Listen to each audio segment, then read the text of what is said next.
chapter 7, the people questioned, should the fasts be continued? So during the period of exile, which was 70 years, these fasts were to mourn those past events. Their past disobedience resulted in the destruction of Jerusalem and the temple. Now that they are back in the land and the temple is rebuilt, they question whether they should continue this commemoration. Now Zechariah is a prophet, meaning a spokesman for the Lord. So he says in verse 4, when you fasted and mourned, was it really for the Lord?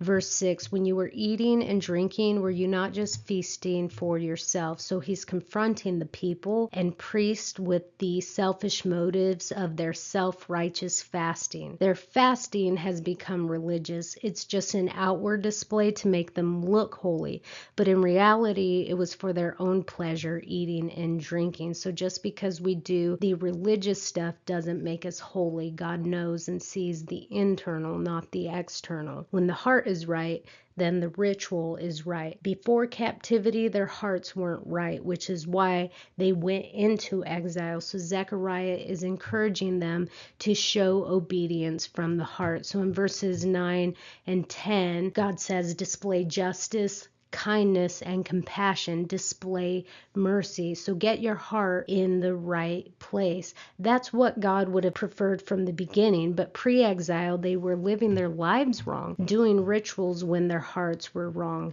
And this message remains the same for us. Don't be a Sunday Christian. Yes, we go to church on Sunday, we worship, we Bible study, we do all the religious stuff, but fail to love our neighbor. Are we kind? Are we compassionate?